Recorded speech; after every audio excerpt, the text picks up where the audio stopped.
Hello, this is Janet from janetsandberg.com, and you're listening to the Phoenix Wisdom Podcast, the weekly show that talks to peers and professionals who open up about their darkest moments when they felt like ending it all, why they didn't, and how they transformed their lives in order to triumph over the darkness and despair. Please remember to subscribe if you'd like to hear more inspiring stories.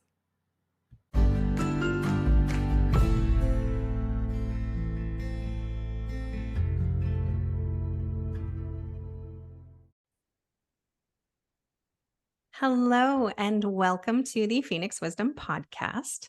We are being joined this week by the lovely Euraysia Lee, who is another fellow Canadian, which makes me happy. Euraysia, take it away. Tell us a little bit about yourself. A little bit about me. Well, it has been a long 39 years. I've been jumping around a little bit in my life and finally finding my footing. I work now as a bookkeeper and a virtual personal trainer. And I recently wrote a book on recovering from narcissistic abuse. And I live in Ontario, Canada, down the way from you. So that's a little bit about me. I have a couple of dogs, a couple of cats, and I like to spend my time either at the gym or keeping busy, reading books, and always on a healing journey. Always. Yeah. Always. It never stops. Never ends. It never ends. But I'm guessing that book and the surviving narcissistic abuse has something to do with why you're here today. It has a lot to do with why I'm here today. And there's been a lot leading up to it as well. People, it's not an isolated incident. It's not something that didn't have a preface. There's a reason that people end up in situations like that. And it usually has a lot to do with longstanding dysfunction or trauma. So it's not like I lived a healthy, happy go lucky life and then I ended up in this situation and then it ended Right. and I'm good again. It's been a long road. Yes. Usually the reason we end up in those relationships is because we're not safe and secure in who we are and where we've come from. And yeah, we have other things going on. Yeah, we miss those red flags for whatever reason, right? Yeah. So yeah. But since this podcast is all about surviving suicidal ideation, let's start there. And can you tell us where you were, what was going on in your life when you were in that place? I think there's a few times I've been in that place. So it's not, again, not like an isolated incident. I think that's something that people don't talk about very often is that suicidal ideation isn't just an isolated incident. It's usually quite long standing, depending on your situation, your mental health at whatever period and time in your life. I definitely, when I was 12, I was diagnosed with anxiety, depression, and OCD, which recently in May of this year, I realized that was a misdiagnosis. It's actually ADHD, which has been a very interesting journey. That's a whole nother podcast about misdiagnosis. ADHD diagnoses in women, but yes, exactly. You could write they do write whole books about that. But so I was on antidepressants for most of my life, which didn't help my mental health situation. Where I should have been on a stimulant, I was on something that brought me down. So throughout life, from when I was 12 right up until 30, almost 39 now, there's been a few times where I've thought about it. I had suicidal thoughts, and a lot to do with just feeling like my baseline was off. Feeling like, is this how I'm going to live the rest of my life? Not ever feeling good, not ever feeling, and I'm using air quotes here, normal. And normal is subjective, of course, but not like seeing other people living their life, doing their thing, and feeling like I'm always struggling. Always struggling. And those situations that other people breeze through and recover from, like they were very heavy, very big, very overwhelming for me. And so, throughout life, I had a lot of times where I thought, I don't want to live this way. Like, this is for the rest of my life. Like, Mm-hmm. until I'm, maybe 70, 80, 90, like this is a lot. This is hard. I don't know if I want to do this. Yeah. So I've had a lot of those thoughts where I've contemplated that sort of thing. And it had a lot to do with, being on the wrong medication, having the wrong brain chemistry, not knowing that I had a lot of trauma and dysfunction in my life, and that play a role into that. But then there were a few acute times where it was quite awful. One of them being when I was in that narcissistic abusive relationship. So I was dating a narcissistic psychopath. For a long time, I called him a sociopath because I think I was a little bit embarrassed that I got into a situation that I was with somebody like Mm-hmm. that, because you never think like, oh, I would be able to see the red Right. flags. I would never end up with someone like that. And so that was something I struggled with. But I was in a situation with him once where there was a really, really, really awful argument among many, but this one was quite bad, and things got very, very abusive. And I was in university at the time, so um, I don't even know how I made it through university with that much trauma. But I felt like maybe that was the one thing that kept me going. Yeah. Yeah, because Having there's always something else to focus on and keep exactly. you going because there's this assignment due and then there's these, And like this test and then I want to get my degree. I don't want to yeah, waste my money. Like I loved learning, yeah, right? So that was one thing. If I hadn't had that, I don't know what I would have geared towards, if anything. But there was that argument over something that was rather trivial, um, and really just about how I knew one of my girlfriends. okay, And the abuse was really bad that night. And I went to school the next day, and I was sitting in my addictions class, and my professor comes up to me, and she pulls me outside and she says, "Are you okay?" And I just started bawling. Just yeah, couldn't handle it. I was trying so hard to focus, but I was dissociating the entire class. Like I just yeah, was not there. yeah, And she said, do you want to go home? And I looked at her, and this was the first time where I did not trust myself. And it was a very weird feeling where you don't trust yourself to even go home because you're not sure if you're going to make it. What are you going to do? mm-hmm. I had like my medication at home, and I was like, I can't guarantee that I have control over my mental faculties right now. So I Right, told her, I go, no, I don't think I want to go home. And she's like, well, I want you to go to the counseling office. And she said, I'm going to call down there. I'm going to let them know that you're on their way. And that way, if you don't show up, they are going to look for you. And I was like, call ahead, I'm going. And I went down. And I walked down there. I don't like there, it's a bit of a blur that yeah, day. it would be, But I walked down there, and I went to the office, and I sat down and met with a counselor, and I just felt um, like a mix of numb and confused and defeated mm-hmm. is probably the best word I could use. Defeated with myself, defeated with my life, defeated with my situation, defeated with my mental health, just out of body and defeated.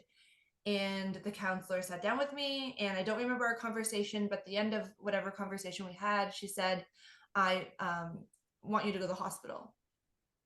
And I was like, okay. I wasn't even gonna argue. I was like, yep, I don't even trust my brain right now. I can't Right, think. I can't function. Like, I'm not okay. And that's the one thing that I knew, was that I wasn't okay. mm-hmm. And the other thing that I knew was that if I went home and I had those pills there, I don't know if I would take them or not. Yeah, Um, and it's a very strange feeling when you can't even trust your own self mm-hmm. to go to what you think is a safe place, right? Right, So she called the ambulance, and the ambulance came to get me, and the police came as well. And they said, you can come willingly, or we're gonna force you to come. The police will physically arrest you and take you. Oh, And I was wow. like, I have no issue. I will get in the ambulance and I will go. And I don't remember the ride there. I don't remember what happened after that. I just remember being in the room. They took all of my things, they locked it all up. I wasn't allowed to have any jewelry on, any necklaces, anything around my neck, nothing. And all I remember saying is, please don't call my boyfriend. Mm. And they were like, you don't want us to call him, you don't feel safe? And I was like, I didn't say that I didn't feel safe. I didn't say anything that like to them. I just repeated, don't call my boyfriend. And they were like, okay. So they called my parents, who were in Kitchener. I was going to school in Toronto, which was about an hour and a bit away. And they called my parents, and my parents called my boyfriend. Oh, no. Yeah. So, but what I remember is they were like, we want you to see a psychiatrist. And I'm like, yes, I want to see a psychiatrist. I don't know what's going on with my head. I was so disconnected that I couldn't reconcile my thoughts or anything like that. And I was like, I want to see a psychiatrist because I don't feel okay. And, I just kept thinking of like, it would be better if I was not here. Yeah. Right? Like the Yeah. trauma was I internalized the trauma so much. He made me feel so bad about being friends with this individual because, we became friends through dating another narcissist, right? Like we didn't Mm. realize we were in a relationship with this man at the same time. Oh my We ended gosh. up going to breakfast, talking it out, and then we became really, really good friends, right? So Yeah. he made me feel like that was the worst thing in the world. I was the worst person. He was, saying that I was all sorts of like awful things. And I internalized that. And Mhm. I was thinking to myself, if I'm this awful of a person, what am I doing here? I'm not a good girlfriend. I'm not a good friend. I'm probably not a good daughter if I'm all these things that he's calling me. Yeah. I'm probably not a good aunt. I'm probably not a good sister. I'm probably not a good, you know, niece or whatever. Like that just was going in my head. And I thought it would be better for everybody if I probably wasn't here.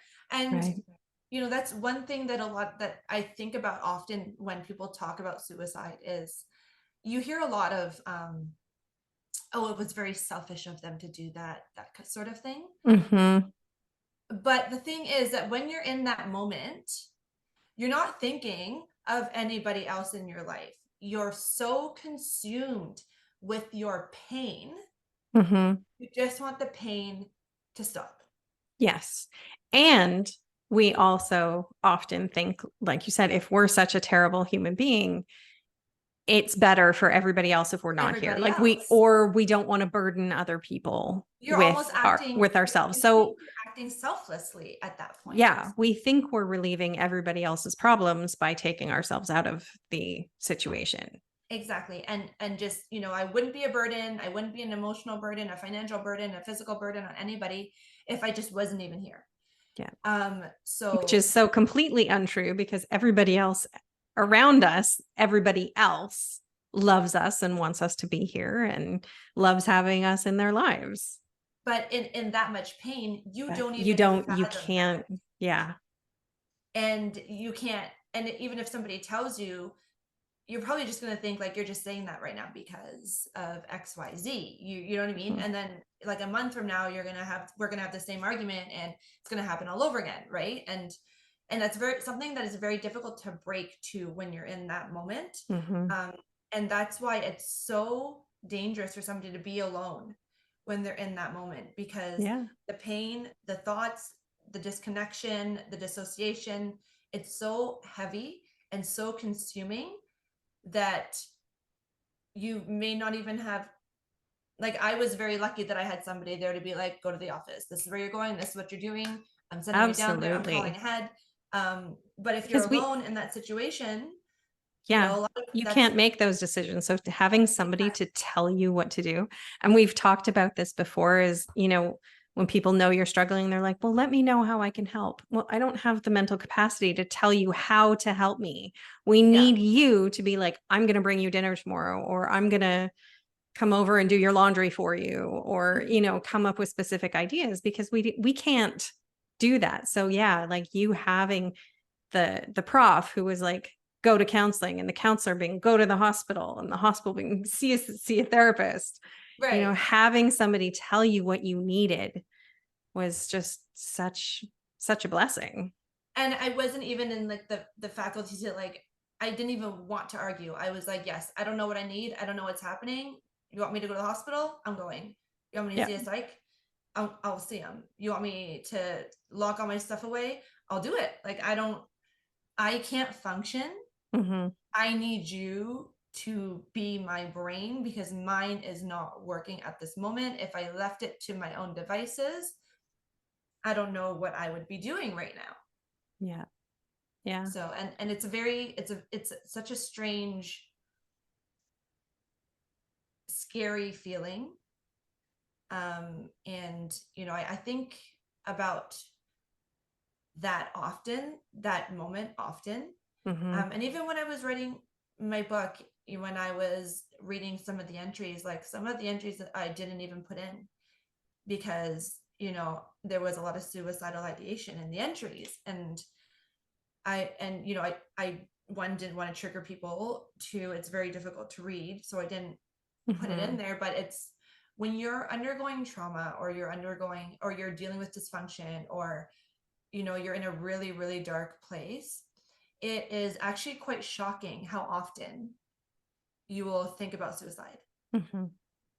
Yeah. And like I mentioned before, it's not like when you do have those thoughts, it's like a one-off time and then you don't think about it ever again. Like when you're dealing with trauma, when you're going through trauma, when you're healing through trauma, dysfunction, um, difficult situations, if you are the kind of person who has thought about suicide in the past, it's going to creep up on you if you're not Yes. careful.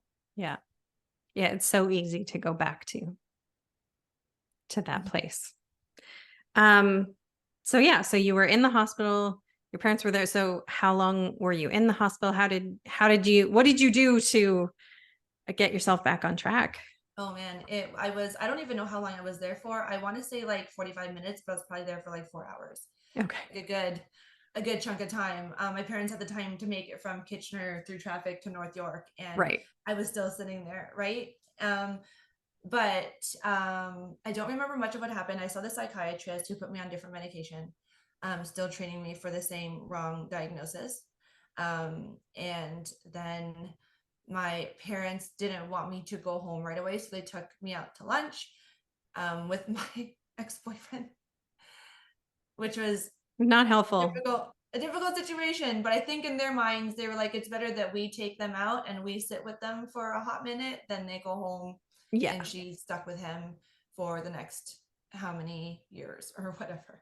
So we went out to lunch, still felt super dissociated, super disconnected.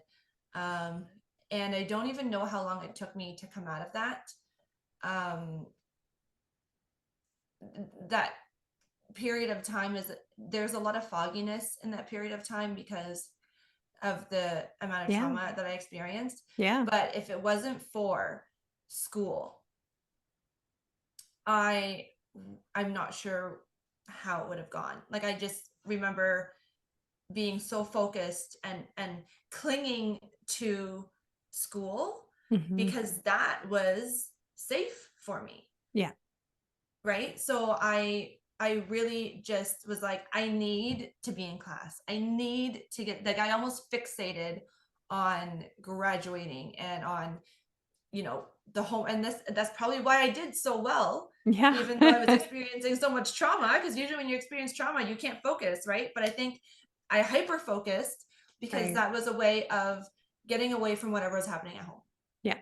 and trying to keep my head as right as possible. Mm-hmm. Right. So how did you get out of the relationship? He was arrested. Oh. Didn't see that twist coming, did you? I people laugh through trauma. I laugh through my Yes. trauma. It's a way of coping, obviously unhealthy, but I recognize that. Right. But the abuse got so bad that he committed a federal offense and he was arrested for it. I don't know if I would have been able to get out otherwise, to be completely Right. honest. We were even broken up at the time. So we had been broken up for a year. I don't remember how we broke up or when we broke up. I just know that we weren't together. Right. And he was supposed to move out. And every time he would say, I'm moving out this month, it would not happen. And then I'm moving out this month and it would not happen. And I wasn't able to move because I was not making a whole lot of money. So the apartment I could afford, moving out I couldn't. He made $3,000 a week. Oh my gosh. So it would have been very easy for him to move, but Yeah. he just did not want to for obviously control reasons. And he owed me $10,000, which I could have used to move, but he would only give me what he owed me if he approved what I was using it for. Oh my gosh. Yeah. It's the So it was control. a very messy situation. Yeah. Which is why, when people say, and I used to be that kind of person that said everybody has a choice. You can leave if you want to. And then the good Lord put me in this situation and was like, here, now So it was a very difficult situation, but the abuse got so severe that something happened and he was arrested. And then he had a restraining order, so he couldn't come back. Good. He had a no contact order. So he wasn't allowed back, which, breached many times, but the idea was that he couldn't come back. But that's honestly how I got out of the relationship. So it just had to come to a crash and burn. Yeah.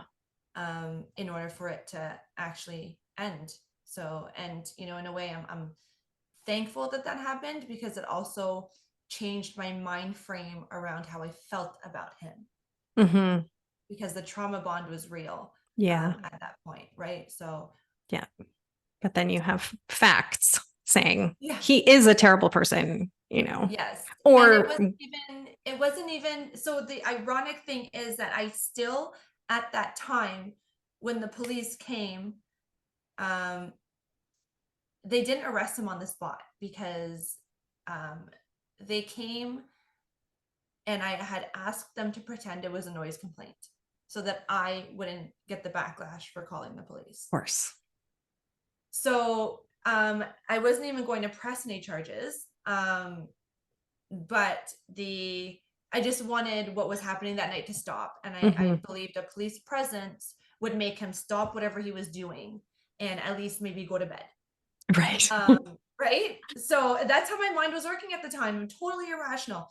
But what happened was, when the police were leaving, they turned around, they looked at me and they said, nobody deserves to live like this. And good for them.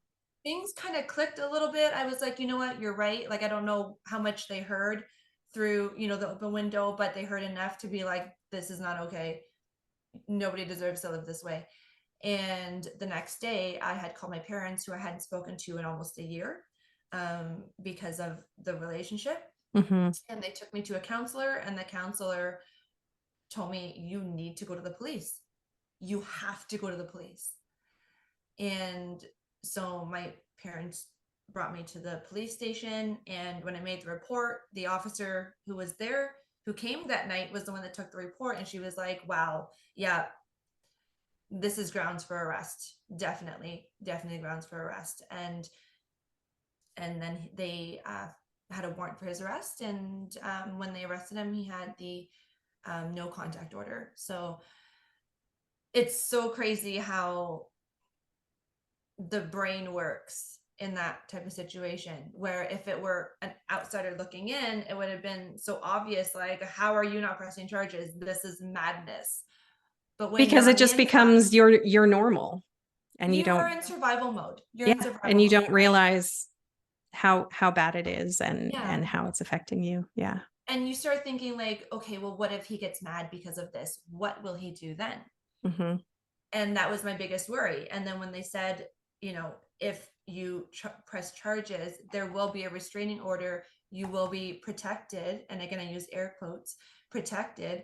That's when I felt a little bit safer doing it, knowing that there was minimal chance of retaliation. Right. Yeah. Yeah. So wild. Yes. So how long ago was that? You were in university, so a good chunk of time ago. A good chunk of time ago. I we started dating in 2014, broke up in Okay. 2018, and this happened in 2019. Okay. So Yeah. So I mean, a while ago, but still yeah. recent enough that, I'm still healing from a lot of it. Yeah. Which So I what have didn't. you been doing to take care of yourself once you got him out of the picture? Then of course, it's time to focus on you and Yes. healing. And what all did you do? I needed a lot of guidance in order to figure out what to do exactly. I did not know that I was in a narcissistic abusive relationship. I did not know that he was, or they told me that he displayed the exact traits of the psychopath. I didn't know. So I didn't even know where to even start. Hmm. But when I needed to go to trial to testify, um, the victim services sent me to trauma therapy, Oh, good. which I would have never thought to go to on my Yeah. own, Yeah. which was a blessing. And I still see my trauma therapist to this day.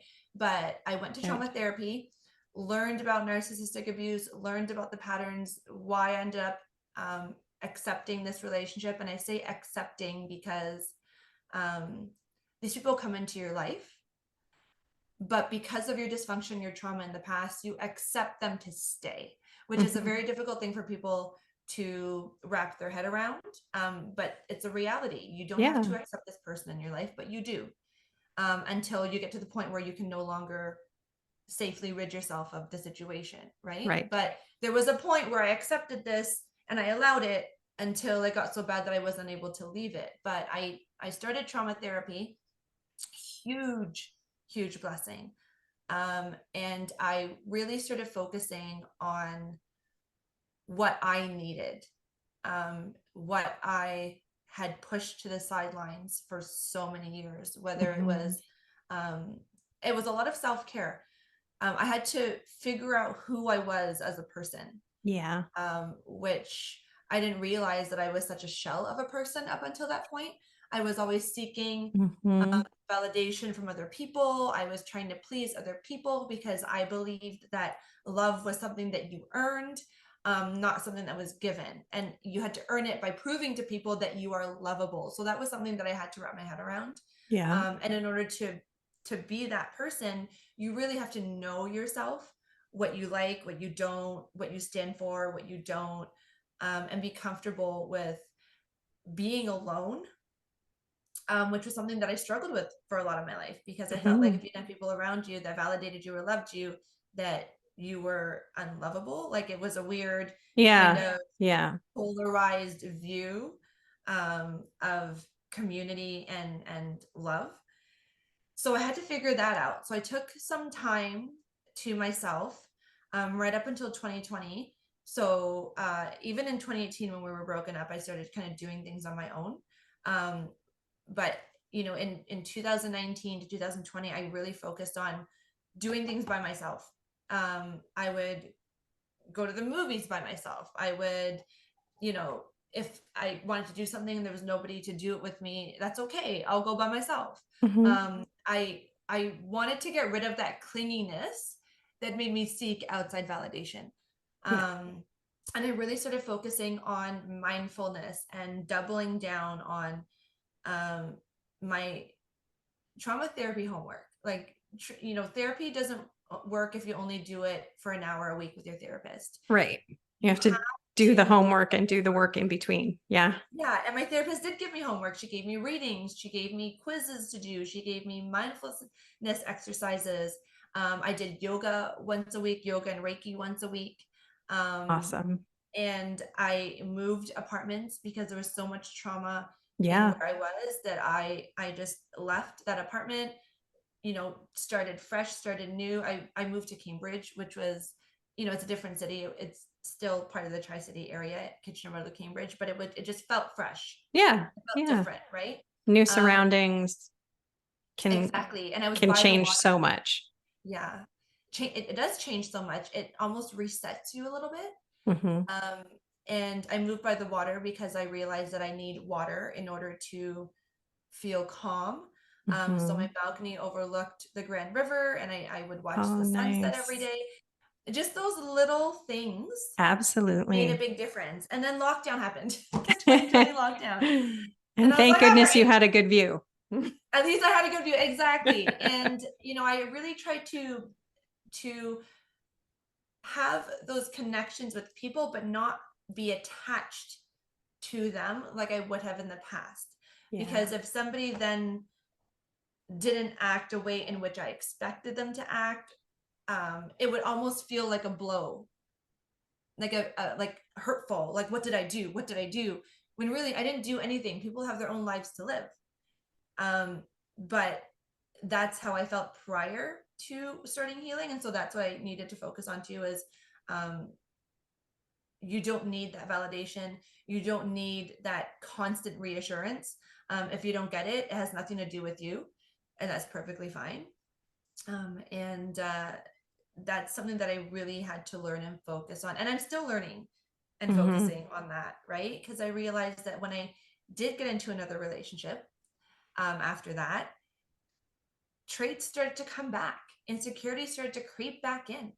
And that was very difficult. The relationship after such a traumatic experience is very, very difficult, because Yeah. you don't realize either the old triggers that come back or the new triggers that come after you've healed the old triggers. So it's been a journey. It hasn't been easy. The glow up is not pretty. It's messy, and you spend a lot of time crying, criticizing, and reflecting. But it's definitely uh, helped me grow. And again, growth is not linear. Like, there have been times where I've regressed, Yeah. but the growth in that is reflecting and realizing that I've regressed, Yeah. and then pushing forward anyways. Yeah. It's more of a spiral. Yes, that's Yeah. exactly what it is. And Yeah. then trying to end those old cycles, those loops that you're like, okay, no, we're not gonna keep going around. We're gonna start going up, like Yeah. you said, in the spiral. So it's been interesting. Yeah. Well, I'm so glad that you did the work, because it's not, growth is not linear and healing is not pretty. And And work it is really very hard. does take work and effort Mhm. and patience. And Um, constant effort, yeah. constant effort. I mean, there was a time in my last relationship, that dissolved because I stopped doing the work, right? And those codependencies came back out, where we're in the middle of a pandemic, we're trying to save a small business, while at the same time I'm working in an industry that was absolutely chaotic. It was veterinary medicine, so Oh it gosh. was Yeah. wild. And the stress compounded. Yeah. And when you're in lockdown, you can't go anywhere. My therapist is overseas, and so our schedules didn't align. The work stopped. Yeah. I stopped doing the work. And I did indeed regress back to like my unhealed self, where I then felt insecure. I started being codependent. And by codependent, I don't mean like you're dependent on other people. Codependency is where you focus so much on helping other people that you don't help yourself. Yes. And Yes. when you're with somebody who may be avoidant, that will lead to something dissolving, right? Yeah. So that's been another lesson. And in that situation, there was some ideation as well, Mhm. where I think it a is lot of really, us went through that during the pandemic oh, for huge, whatever reasons. huge. Yeah. Even for reasons that you don't even realize are a big deal. Like, to some people it may be so trivial, but you still feel like it's a really big deal, especially when your healing pauses Hmm. and you're not focused on it, and you're not reflecting and responding, rather you're reacting consistently. Yes. um, and that was very difficult, because this was somebody that was from my past, who is the love of my life. And it's kind of, when things dissolved, I spiraled again, right? Right. and Yeah. and when you haven't been doing the work, for almost 3 years. The spiral is big, Yeah. very big, especially when it's, this isn't based on trauma where it's trauma, and so it's just mental. Hmm. Also physical trauma affects you physically, but this was a different kind of pain that I had never felt. This was like heartache Yeah. that I didn't know in the past. Right. And I mean, I've had relationships that have dissolved, but I've never been heartbroken No. before. And so this was a very different feeling. And so the ideation was there Yeah. where, every day it almost, as I was growing through, learning what happened, what my role is in the relationship, what I contributed to, it's never the other person. You can point fingers all you want, but at some point you have to turn it back at yourself and be like, well, what was my role Hmm. in all of Yeah. this, It right? takes two in a relationship. It does. And, when I started doing that, that's when I started really, really feeling awful. I was re-diagnosed with ADHD, and I realized that had a huge role in it as well. Hmm. Um, and you sometimes go from reflecting into um, a lot of self-criticism, and sometimes it's hard to get out of that, Yeah. right?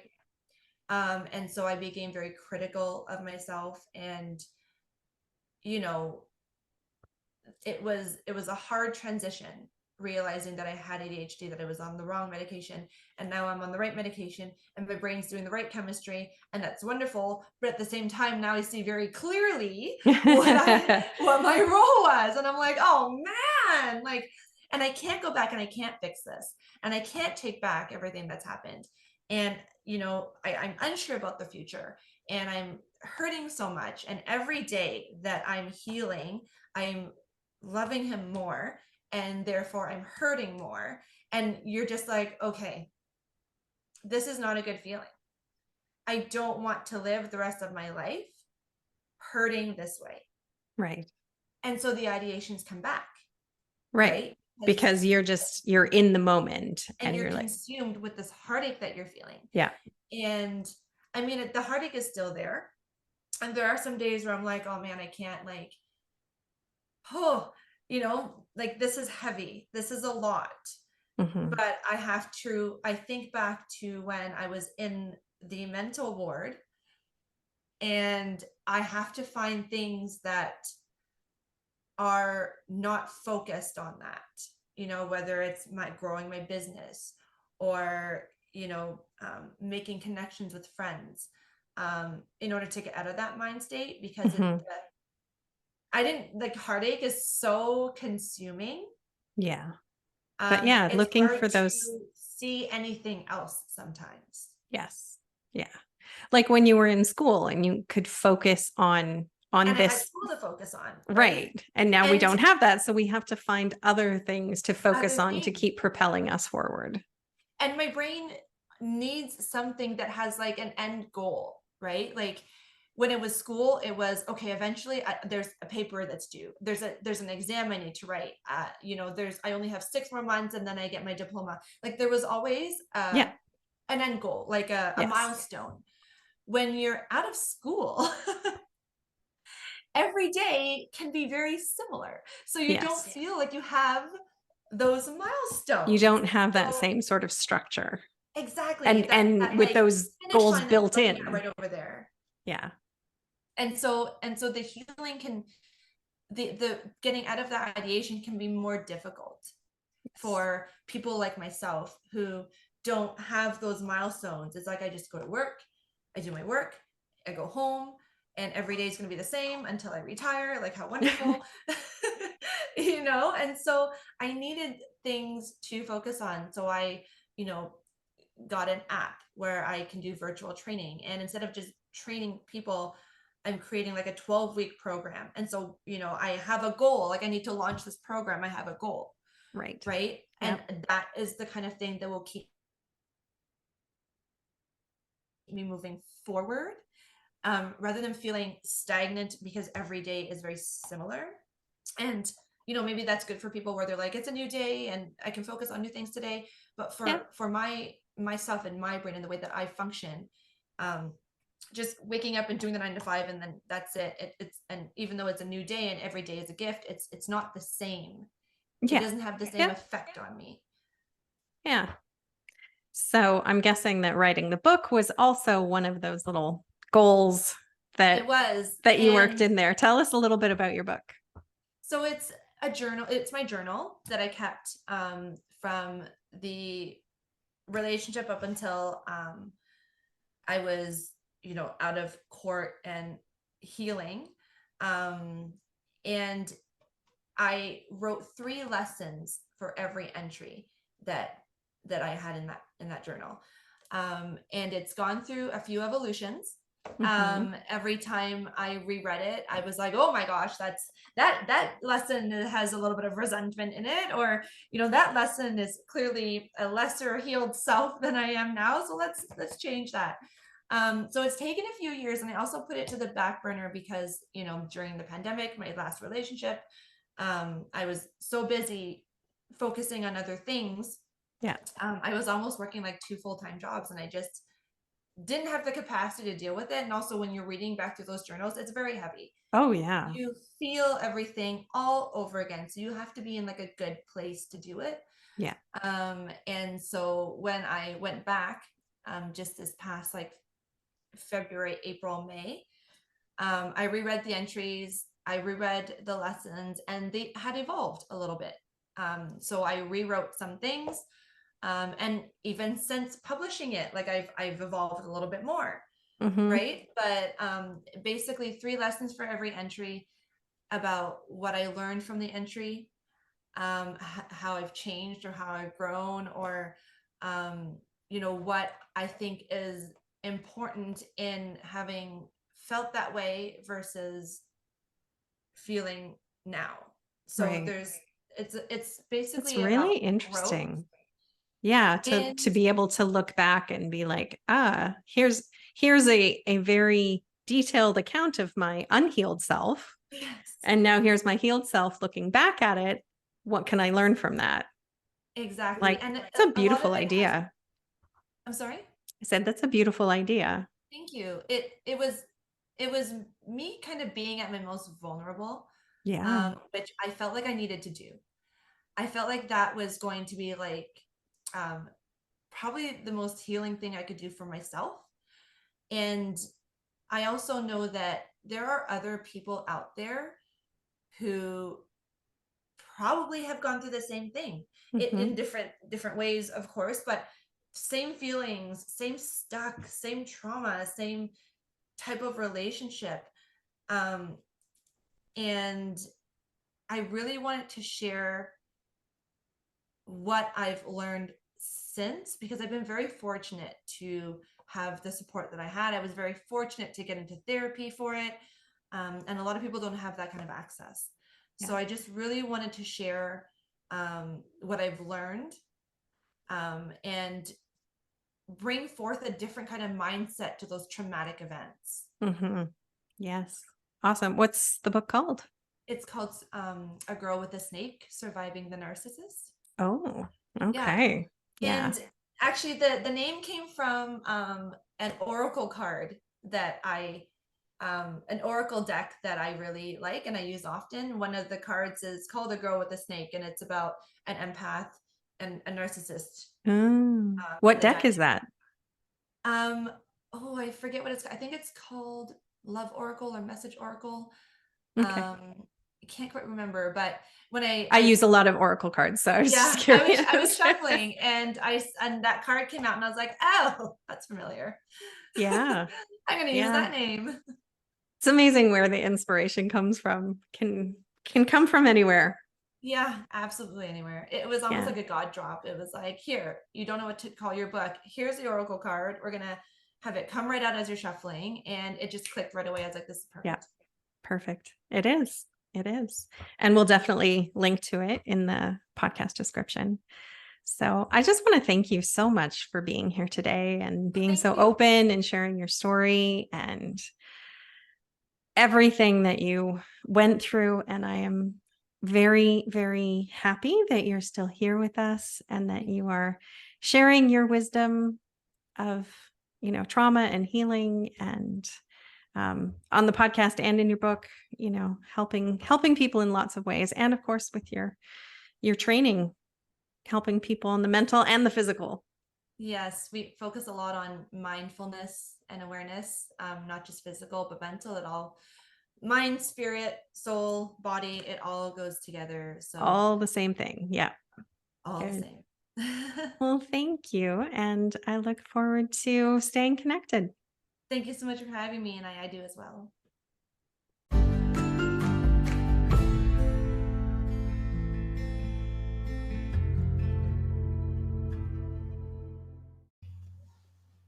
Thank you for listening. Remember that you are loved, you are worthy, you are valuable, you are meant for more, and that it really does get better. If you are in crisis, there are numbers that you can call or text to get the help that you need. That information for Canada and the US is in the description below each episode. If you are in immediate crisis, please call 911. We love you, and I hope you'll listen again.